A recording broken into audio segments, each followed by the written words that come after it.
Railway department కీలక నిర్ణయం తీసుకోవడం జరిగింది. ఏంటంటే unreserved ticket booking services UTS app కంప్లీట్గా రద్దు చేస్తున్నట్టుగా వెల్లడించింది. మనకేంటంటే మార్చి 1వ తేదీ నుంచి యూటీఎస్ యాప్ అనేది పనిచేయదుగా. అంటే మనం ఇన్ని రోజులు అన్రిజర్వ్డ్ టికెట్స్ ఉంటాయి కదా, రిజర్వేషన్ కాకుండా నార్మల్గా మనం స్టేషన్ దగ్గరికి వెళ్ళి మనం కొన్ని టికెట్స్ బుక్ చేసుకోవడానికి మనకు యూటీఎస్ యాప్ తీసుకొచ్చింది రైల్వే బోర్డు. కానీ ఇప్పుడు ఏం చేసిందంటే రైల్ మద్దతు, యూటీఎస్ యాప్ మొత్తం అన్నిటిని తీసేసి అన్నిటిని కలిపి సంయుక్తంగా రైల్ 1 అని నూతన యాప్ను తీసుకురావడం జరిగింది. మార్చి 1వ తేదీ నుంచి రైల్ 1 అనే నూతన యాప్ మాత్రమే పనిచేస్తుంది.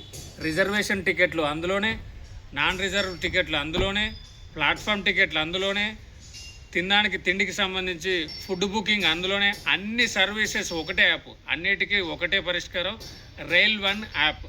దాని ద్వారానే మనకు రైల్లో ఏదైనా బాగలేనప్పుడు, శానిటేషన్ సరిగా లేనప్పుడు కూడా మనం ఫిర్యాదు చేసే ఛాన్స్ ఉంది.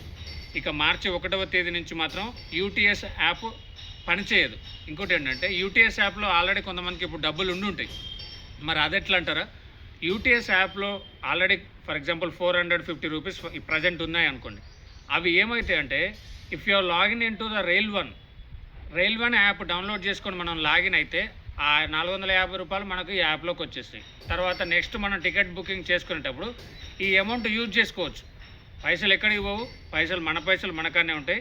కాకపోతే ఆ యొక్క unreserve ticket booking service UTS app మాత్రం పనిచేయదు. అందరూ రైల్ 1 బుక్ చేసుకోండి, వెంటనే డౌన్లోడ్ చేసుకొని దాని ద్వారా బుక్ చేసుకోండి. ఇది చాలామందికి తెలియజేయండి.